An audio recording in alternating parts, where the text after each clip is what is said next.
এবার আসি সাজেশন নিয়ে, তোমাদের যারা 2025 এবং 2026 সালে পরীক্ষা দেবা তোমাদের আসলে কোনগুলো গুরুত্বপূর্ণ। আজকের ক্লাসে আমরা রিয়ারেঞ্জ লেখার নিয়ম এবং যারা এইচএসসি 2025 এবং 2026 সালে পরীক্ষা দেবা তোমাদের জন্য রিয়ারেঞ্জের সাজেশন দিয়ে দেবো। ওই সাজেশন থেকে আশা করি কমন পাবা। মূল ক্লাসে চলে আসি আমরা। আমাদের পরীক্ষায় রিয়ারেঞ্জ আসলে কয় টাইপের রিয়ারেঞ্জ আমাদের পরীক্ষায় আসে সেটা যদি আলোচনা করি, আমরা দেখতে পাই আমাদের পরীক্ষায় রিয়ারেঞ্জ আসে 3 ধরনের। প্রথমত দেখি আমরা বায়োগ্রাফি বেসড। এই যে বায়োগ্রাফি বেসডটা দেখা যায়, এটা মানে হলো জীবনীমূলক। যত স্বনামধন্য ব্যক্তি আছে বা বিখ্যাত ব্যক্তি আছে তাদের জীবনী নিয়ে রিয়ারেঞ্জ চলে আসে। যেমন কাজী নজরুল ইসলাম বলছি, রবার্ট ব্রুস বলছি, রবীন্দ্রনাথ ঠাকুর আসতে পারে, জয়নুল আবেদিন আসতে পারে, এই টাইপের রিয়ারেঞ্জ চলে আসে। বা বিখ্যাত একজন রাজা, তার একটা গল্প নিয়ে চলে আসলো, যেটা আমাদের পরিচিত, সচরাচর আমরা জানি। আরেকটা আসে moral story based. Moral story based কোনগুলো? যেগুলো আমরা স্টোরি পড়ে আসছি, যাবৎকালে আমরা অনেকগুলো স্টোরি পড়ছি। যেমন অ্যান অনেস্ট কাটার, আবার গুগু অ্যান্ড পিঁপড়ার গল্প, আবার হলো বিপদী বন্ধুর পরিচয়। এই যে মোরাল স্টোরি বেসড, অর্থাৎ নৈতিক যে গল্পগুলো আছে ওই গল্পগুলো থেকে রিয়ারেঞ্জ চলে আসে। তো আরেকটা হলো টপিক বেস। টপিক বেস কোনগুলো? এইগুলো আমরা ম্যাক্সিমাম টপিকগুলোই আমরা প্যারাগ্রাফ আকারে পড়ি। তো এই প্যারাগ্রাফ আকারে কী রকমের ভাইয়া দেখো, এখানে আমি উদাহরণ দিচ্ছি ভাই, ডোরি সিস্টেম, তারপর হলো স্টেট চিলড্রেন, এখানে আসতে পারে আরও প্রাইস হ্যাক আসতে পারে। এই যে টপিক বেস আছে, এই টপিক বেস তোমার রিয়ারেঞ্জ আসে। আরেকটা রিয়ারেঞ্জ আসার পসিবিলিটি তবে কম আসে, সেটা হলো রিসেন্ট যদি কোনো টপিক থাকে, রিসেন্ট ইম্পর্টেন্ট টপিক, সেখান থেকে প্রশ্ন আসে। তবে ওগুলো খুব কম আসার পসিবিলিটি, না মানে আসবে না বললেই চলে। তোমরা মেইনলি এই বায়োগ্রাফি বেস যে রিয়ারেঞ্জ আছে এই রিয়ারেঞ্জটাকে বেশি ফোকাস করবা, আর হলো মোরাল স্টোরি বেস, ঠিক আছে? আর এই যে টপিক বেস যদি আসে কীভাবে অ্যান্সার দেবা, বায়োগ্রাফি বেস আসলে কীভাবে অ্যান্সার দেবা, মোরাল স্টোরি বেস আসলে কীভাবে অ্যান্সার দেবা, সব কিছুই আমি আজকের ক্লাসে বলে দেবো। তার পাশাপাশি আজকের ক্লাসে এইচএসসি 2025 এবং 2026 সালে যারা আছো তোমাদের জন্য সাজেশন দেবো। আশা করি ওই সাজেশন থেকেই ইনশাল্লাহ কমন পাবা। এখানে বলছি কি, বায়োগ্রাফিমূলক যে রিয়ারেঞ্জগুলো আসছে সেই রিয়ারেঞ্জগুলো আসলে আমরা কিভাবে এই রিয়ারেঞ্জগুলোর অ্যান্সারটা দেবো। বায়োগ্রাফিমূলক যে মানে জীবনীমূলক রিয়ারেঞ্জ আসলে প্রথমত আমরা কী দেবো ভাইয়া, দেখবো ওই রিয়ারেঞ্জের নাম খুঁজে পাই কিনা। তাহলে আমরা প্রথমে তার নামটা বা পদবিটা, তার উপাধিটা নিয়ে আসবো। পরবর্তীতে বার্থডে ইয়ার, মানে তার জন্ম তারিখ, জন্ম সাল থাকতে পারে, জন্ম স্থান থাকতে পারে। তবে একটা বিষয় বলে দিই তোমাদেরকে, রিয়ারেঞ্জের মানে ওই টাইপের রুলস নাই যেমন আমরা রাইট ফর্ম ভার্বে যে রুলসগুলো পড়ে আসছি, বা সাবজেক্ট ভার্ব এগ্রিমেন্টের রুলস পড়ি, বা কমপ্লিটিং সেন্টেন্সের যে রুলস পড়ি, ওই টাইপের রুলস না যে আমি একটা পাইছি ওইভাবে লিখে দেবো। এটা একটু ভিন্ন। এখানে তোমার এই জিনিসগুলো বুঝতে হবে যে প্রথমে নাম পাচ্ছে কিনা, যদি পাই তাহলে ওইটা দেবো, যদি না পাই তাহলে কি বার্থডে যেটা আছে বার্থডেটা দেবো, মানে জন্ম সাল থাকতে পারে, জন্ম তারিখ থাকতে পারে, জন্মস্থান থাকতে পারে। তারপর দেখবো ফ্যামিলি ইনফরমেশন, তার কোনো পরিবারের ইনফরমেশন আছে কিনা, যে তিনি বিয়ে করছে বা পরিবারের কত নম্বর সন্তান, এই টাইপের যদি কিছু থাকে তাহলে দেবো। বা তার ভাই যদি বিখ্যাত কিছু হয়ে থাকে তাহলে তার ভাইয়ের পরিচয়টা দেবো। বা থাকলে ওই জায়গায় যে রিয়ারেঞ্জ তোমার 10টা সেন্টেন্স থাকবে, ওই 10টা সেন্টেন্সের ভিতরে আমরা এটা খোঁজার চেষ্টা করব। তারপর চাইল্ডহুড নিয়ে আসবো। চাইল্ডহুড এখানে দুইটা বিষয়, চাইল্ডহুড এবং বয়স, মানে শৈশবকাল এবং কৈশোরকাল, দুইটাই আমরা এখানে নিয়ে আসবো। তবে এই দুইটাই যদি পাই আমরা, শৈশবকাল এবং কৈশোরকাল, তোমরা আগে শৈশবকালটা দেবা, তারপর কৈশোরকাল। তারপর আমি এডুকেশন, তার শৈশবকাল বা কৈশোরকাল চলে যাওয়ার পরেই তো এডুকেশন শিক্ষা জীবনটা আসে। এই শিক্ষা জীবনের ক্ষেত্রে তার স্কুল লাইফ থাকতে পারে, তার কলেজ লাইফ থাকতে পারে, তার ভার্সিটি লাইফ থাকতে পারে। তাহলে কাজ করবা, তুমি ধারাবাহিকটা মেনটেন করবা, প্রথমে স্কুল লাইফ নেবা, তারপর কলেজ লাইফ, তারপর ভার্সিটি লাইফ। তুমি যদি প্রথমে কলেজের আগে ভার্সিটি নাও, আবার ভার্সিটির আগে কলেজের আগে তুমি যদি স্কুলের আগে যদি কলেজ নাও, তাহলে হবে না। তোমাকে এই সিকোয়েন্সটা মেনটেন করতে হবে যে স্কুল, কলেজ, ভার্সিটি। এরপর আসবে ভাইয়া কর্মজীবন। একটা মানুষের তো শিক্ষা জীবন শেষ হওয়ার পরেই তো কর্মজীবন শুরু হয়। এরপর কর্মজীবন শেষ হয়ে যাওয়ার পরে তার কন্ট্রিবিউশন বা ইনভেনশন আছে কিনা, অর্থাৎ তার কোনো সোশ্যাল সার্ভিস আছে কিনা বা কন্ট্রিবিউশন, তিনি কী কাজ করে গেছে। একজন মহৎ ব্যক্তি যেন হয়েছে, অবশ্যই সে কিছু করছে, সে কিছু না করলে তো মহৎ ব্যক্তি হতে পারতো না। এগুলো আমরা এখানে দিয়ে দেবো, মানে কন্ট্রিবিউশন দিয়ে খুঁজে বের করার চেষ্টা করবো যে তিনি কী কী কন্ট্রিবিউশন বা অবদান রাখছিল।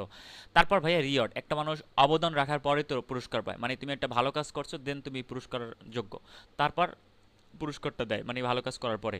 তাহলে কন্ট্রিবিউশনের পরে আমরা রিওয়ার্ড নিয়ে আসবো। তারপর তার মৃত্যু। মৃত্যু তো একবার শেষে। তবে একটা জিনিস বলি, মৃত্যুর পরও আমরা দেখা যাচ্ছে অনেক ক্ষেত্রে তার নামে ভালো কিছু করি, বা তার কৃতজ্ঞতা, তার প্রতি কৃতজ্ঞতা থেকে আমরা অনেক কিছু করি। যেমন আলফ্রেড নোবেলের কথাই বলি, আলফ্রেড নোবেল মারা যাওয়ার পরে কিন্তু আমরা নোবেল পুরস্কার বা এই যে বিষয়গুলো চালু হয়েছে, তো এই বিষয়গুলো কিন্তু ওইখানে সুন্দর করে যদি থাকে দিয়ে দেওয়া। তবে এটা খুব কম, মৃত্যুর পরে আর কিছু থাকে না, বেশিরভাগ ক্ষেত্রে মৃত্যু পর্যন্ত সমাপ্তি হয়ে যায়। তাহলে এই জিনিসগুলো একটু মেনটেন করার চেষ্টা করবো। আমরা এক্সাম্পল দেখবো, তাহলে আরও ক্লিয়ার হয়ে যাবে। লাস্ট পর্যন্ত ক্লাসটা দেখবা, তোমাদের ভিতরে ধৈর্য জিনিসটা কম, ক্লাসটা দেখো তারপর বুঝতে পারবা, মাঝখানে দেখে মনে করো শেষ হয়ে গেছে, তাহলে সামনের ক্লাসগুলো তো সামনে যে কথাগুলো বলছে এগুলো তো যদি গুরুত্বপূর্ণ বা প্রয়োজনীয় না হতো তাহলে বলতাম না। সম্পূর্ণ ক্লাসটা দেখো। এরপর আসে টপিক বেস যে রিয়ারেঞ্জগুলো যদি আসে, আমরা বলছি না কয়টা রিয়ারেঞ্জ কয় টাইপের, 3 ধরনের। বায়োগ্রাফি চলে গেল, টপিক বেস। এবার টপিক বেস রিয়ারেঞ্জের কথা বলি। টপিক বেস যদি রিয়ারেঞ্জ আসে আমরা কিভাবে দেবো, এই ভূমিকাটা চেষ্টা করবো। টপিক বেস বললাম কি, যেমন ডাউরি সিস্টেম, প্রাইস চেক হতে পারে। তাহলে আমরা কি করবো, dowry system is very harmful problem in our country, ধরো এটা একটা ভূমিকা লাইন সাপোজ যদি থাকে দিবা। তারপর কি সংজ্ঞা দেখবা, ডোরি সিস্টেম বলতে কি বোঝায়, ডোরি সিস্টেম মিনস, এই যে ডোরি সিস্টেম মিনস বলতে কি বোঝাচ্ছে ওইটা যদি থাকে ওখানে দিয়ে দেবা। তারপর কি একটা জিনিস চিন্তা করো যে সোশ্যাল যে প্রবলেমগুলো, এখানে কারণটা লিখবা। মানে কারণ বলতে এখানে ওই ডোরি সিস্টেম সংগঠিত হওয়ার কারণগুলো কি, তারপর প্রভাবটা লিখবা, কারণের পরে তারপর প্রভাবটা, তারপর সমাধানটা লিখবা, সলিউশনটা। এই সিকোয়েন্সটা মেনটেন করে আমরা বসাবো। দেখো ডোরি সিস্টেম যদি আসে তুমি করবা কি ভাইয়া, যে ডোরি সিস্টেমের কারণটা কি, তারপর এটার প্রভাবটা কি, তারপর ফলাফলটা কি, মানে প্রভাব আর ফলাফল একই, তারপর সলিউশনটা, ডোরি সিস্টেম।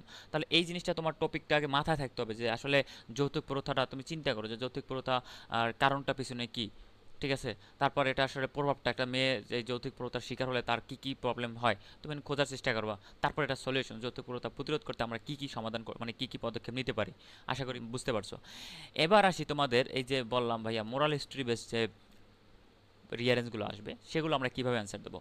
মোরাল স্টোরি বেস যে রিয়ারেঞ্জগুলো আসবে সেই রিয়ারেঞ্জগুলো আমরা গল্পের আকারে, দেখো আমি তোমাকে বললাম সাপোজ একটা চিন্তা করো যে এ থার্স্টি করো, মানে একটি তৃষ্ণার্ত কাক।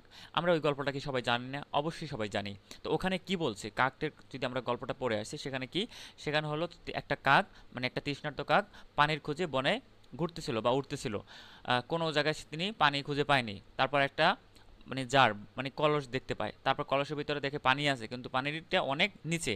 তারপর আশেপাশে সে খোঁজাখুঁজি করলো, খোঁজাখুঁজি করে কি পেলো, কিছু পাথর পেলো, পাথরগুলো সে পানিতে মানে জারের ভিতরে দিল, মানে কলসের ভিতরে। তারপর পানিটা উপরে গেল, তারপর পানিটা খেয়ে সে মনের আনন্দে উড়ে গেল। এটা হলো মূল মানে গল্পটা। তাহলে তুমি সিকোয়েন্সটা মেনটেন করে করে দেখো একটা মানে তুমি চিন্তা করো, তুমি একটা পানির মানে তৃষ্ণার্ত কাক পানির পিপাসায় মানে খুঁজতেছিল এবং পানির পিপাসায় তৃষ্ণার্ত ছিল সে। এখন তুমি যদি তার আগে তুমি লিখে দাও সে আকাশে উড়ে চলে গেল পানি খেয়ে, তা তো হবে না। আবার ধরো তিনি পাথরগুলো কলসের ভিতরে নিক্ষেপ করছে, মানে নিক্ষেপ করা মানে ফেলেছে। তাহলে ফালানোর আগে, পাথরগুলো ফালানোর আগে তুমি যদি লেখো যে পানি পানি খেয়ে সে উড়ে গেছে, তাহলে ওই ফালানোর কাজটাকে করছে কেউ, তাহলে তো উড়ে যাওয়ার পর তো সে করে নাই। তাহলে এই সিকোয়েন্সটা তুমি নিজে মেনটেন করবা যে কোনটার পর কোনটা। আমরা যে গল্পটা পড়ছি বা একজন অনেস্ট উডকাটার সে নদীর ধারে কী কাটতে গেছে ভাইয়া, কাঠ কাটতে গেছে। তারপর কাঠ কাটতে গেছিলো, তারপর হঠাৎ করে হাত থেকে কুড়ালটা পড়ে গেছে, কোথায় পড়ছে, পানিতে। তারপর সে কান্নাকাটি শুরু করলো। তারপর একটা পরী আসলো, পরী এসে 3টা কুড়াল প্রথম না দেখাইলো, একটা সোনার, তারপর রূপার, তারপর লোহারটা। এখন তুমি যদি চিন্তা করো মানে লেখো ওই জিনিসটায় যে একটা উটকাটার কাট কাটতেছিল, হঠাৎ একটা পরী আসলো, তারপর একটা 3টে দেখাইলো, তারপর কান্না করতেছিল, তাহলে হবে না। হবে তোমার ওই ধারাবাহিকতা, তুমি যে গল্পটা জানো ওই জিনিসটা তোমার মেনটেন করে চলে আসতে হবে। আশা করি তোমরা যে মোরাল স্টোরিগুলো জানো ওইগুলোই গল্প আকারে পড়বা, আর এগুলো মুখস্থ করবা না, এগুলো মুখস্থ করা যাবে না। যে 1 নম্বরে এক্স আই, 2 নম্বরে এক্স, 3 নম্বরে আই, 4 নম্বরে আই ভি, মানে 4 নম্বরে 5 নম্বরে মানে ভিআই, এই বিষয়গুলো এইভাবে মুখস্থ করা যাবে না, তুমি গল্পটা মাথায় রাখো। এখন আসি ভাইয়া হাউ টু অ্যান্সার, তুমি কিভাবে পরীক্ষায় অ্যান্সার দেবা, কিভাবে অ্যান্সার দিলে তুমি বেশি মার্ক পাবা। এখানে বিষয় বলি তোমাদের, 2টা বিষয় বলি। তোমাদের হাতে যদি সময় থাকে তাহলে তুমি ওইগুলো সিকোয়েন্স মেনটেন করে প্যারাগ্রাফ আকারে লিখবা, আবার নাম্বার বাই নাম্বার না, যে 1 নাম্বার 2 নাম্বার 3 নাম্বার এভাবে না, জাস্ট প্যারাগ্রাফ আকারে। যে dowry system is a harmful problem for our country, তারপর ড্যাশ মিনস, একবার সুন্দর করে প্যারাগ্রাফ আকারে লিখবা। যদি সময় থাকে আর হাতের লেখা ভালো থাকে, আমি আবার বলতেছি 2টা শর্ত, যদি হাতের লেখা ভালো থাকে এবং সময় থাকে। আর একটা বিষয় বলি, যদি তোমার, আমি তবে সবার ক্ষেত্রেই বলি, এখানে ভুল হয়, বানান ভুল হয়, অনেক সময় দেখা যাচ্ছে হাতের লেখা কাটাকাটি হয়।